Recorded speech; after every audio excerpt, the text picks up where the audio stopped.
You're very welcome back to Unstable TV. So today we're checking out another American reaction sent in from you guys. But before we get into that, if this is your first time on the channel, do not forget to like, subscribe, comment, share, hit that bell.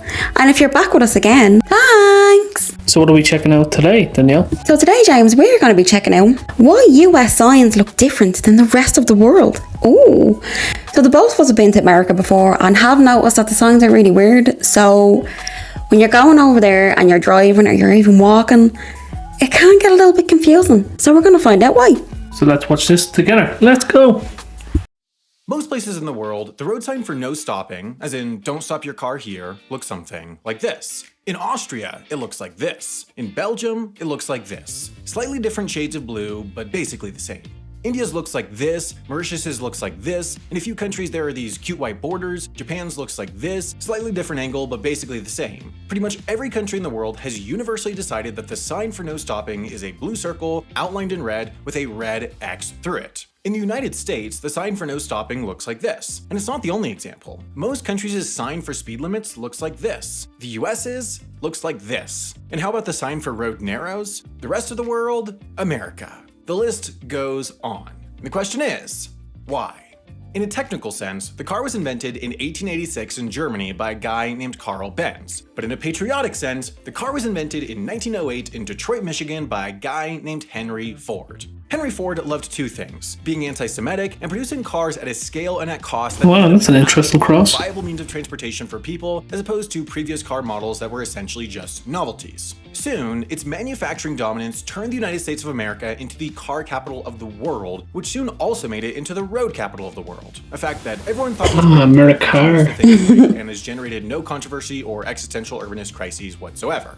Early road signs, much like early roads, were somewhat eclectic and decentralized, often just created by and maintained by private automobile clubs. But in 1927, the American Association of State Highway Officials, or ASHU, published the compactly named Manual and Specifications for the Manufacture, Display, and Erection of U.S. Standard Road Markers and Signs, or Maßnahmenmaßnahmen, which, as you might suspect, created specifications for the manufacture, display, and erection of U.S. Standard Road Markers and Signs. Then, in 1930, a different group, the National Conference on Street and Highway Safety, or NUCSHUS, published the more urban-focused Manual on Street Traffic Signs, Signals, and Markings, or MOSSAM. Seeing as having two standardization standards wasn't a particularly standardized standard, in 1931, a joint committee was formed, which ultimately gave birth to a beautiful bouncing baby boy that we call the Manual on Uniform Traffic Control Devices, a modified version of which we still use today. The original 1935 MCUD laid out such hits as the octagonal stop sign, although it was yellow at the time, one-way streets, railroad crossings, in addition to specifying stuff like fonts, post designs, and of course, everyone's favorite, minimum vehicular volumes warrant for fixed time signals. Now it's 1951, and what's that sound I hear? Oh man, it's the rest of the world, and guess what? They have cars now. Wow. What's that other sound I hear? Oh man, it's the newly formed and not yet notoriously ineffective United Nations, and they want to develop a worldwide standard for road signs so that people driving in foreign countries don't see a sign saying that makes sense. Yeah. Know what that means, and then get pancaked into oblivion by Thomas and friends. So the UN set up an experiment in a few countries and 5 US locations.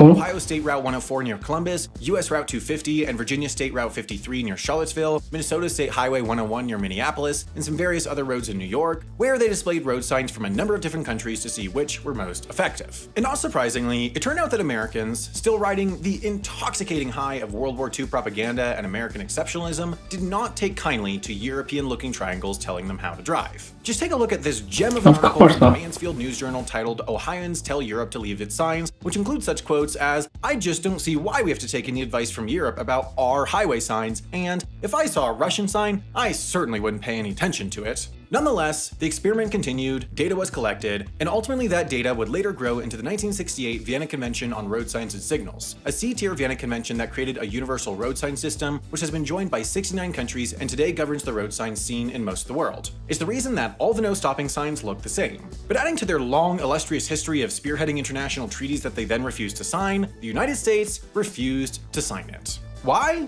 Well, Of course. First off, America is number one and nobody tells us what to do, least of all our own federal government. See, technically, legally, roads are under the purview of the states, not the federal government, and so the federal government signing a treaty telling them how to handle their roads is a bit legally murky. Although apparently not that murky, seeing as the 1966 Highway Safety Act was able to force all states into compliance with the MUTCID using a clever little constitutional workaround called extortion, threatening to pull 10% of their federal highway funding if states didn't comply. Second, at the time of the treaty, the US was starting to work on what would ultimately become the interstate highway system, which they felt would require a lot of breathless, fast-paced innovation in the rough and tumble world of road signage, and they didn't want to be bogged down by the strictures of a treaty. And third, given that the US had the most robust grooming history in the world, Americans were pretty attached to their existing signs, and they didn't much want them to change. This was proven in the 1970s when the MUTCID tried implementing the Vienna Convention's focus on image-based instead of America's more The dramatics. signs. No, literally. A terrible failure, with drivers so confused about what things like this meant that we felt we needed to add back in the text explaining that the thing in front of them was a drawbridge, not a sick ramp for kids. In 1978, What if you can't read? quietly removed its language about preferring image-based signs. I should also mention that yes, there are a number of other countries that haven't joined the Vienna Convention, including China, Canada, Australia, and Ethiopia. So yes, not all other countries' signs look the same. So all the people with the comments already typed up about how this video is too US-centric and I'm a self-obsessed, egoist American road sign file, you know what? Actually, go for it. It increases comment engagement. So Europe is again telling America how to do things, and America, only seeing America as the only country, does not agree with other non-existent countries of why they have other road signs. But of course, a very big shout out. That was very confusing. But of course, a very big shout out to the original content creator. Make sure you check them out, give them a like, subscribe, and share, and all that good YouTube stuff. And a very big shout out to you guys for this suggestion. We didn't realise there was so much, even a Javina, was it Javina? Is it? What? Javina Convention? Geneva. That's it. We didn't realise there was a, oh my god, what did you say? Geneva. Geneva, just have outtakes of me trying to say Geneva. Javina. Javina? Geneva. Geneva? Yeah. Right. We didn't realise there was a, oh, can you say one more time? Sorry. Geneva. Geneva Convention for Road Signs. Oh, I'm sorry, I can't say Geneva. We're gonna keep that in. That's pretty funny. Yeah, Say it yeah. again. No. I'm here trying to tackle, different road signs and talk about the reaction, but I can't even say the word Geneva. Oh wait, I said it there. Oh, there we go. You just needed a bit of a slag and then you're good to go. Yeah. We thought they were just, signs were just put up one day and that's how the world was. We didn't realise there was actually a lot of intellectual intelligence that went into each sign. But I understand why the Americans are a bit confused by the drawbridge like being a picture, because some road sign pictures in Europe don't make sense. But the text, I agree with American on that. I prefer to read what's ahead and not pictures, but that's just me. What did you think of that, Danielle? Yeah, like you said, there was a lot of laws and a lot of drama around road signs for what seemed like 50 years probably. So that is a bit wild. That's a long time. And a lot of different laws written in and stuff written up for signs. So that's crazy. And America in the end just said, you know what? Never mind. We're going to keep doing what we're doing. So we didn't even need to do that. That was just a waste of time. One thing about the signs with the words in it, was that not more dangerous? Because when you're driving up to it and you have to read loads of words, you're not focusing on the road then. When you can just quick glance at a sign and you know what it is. But if you can see, that's fine. Our visually impaired friends would disagree, which is understandable. That's me. Many of these signs that you guys know, do you know there was a whole dispute between America and Europe? Because we didn't know that.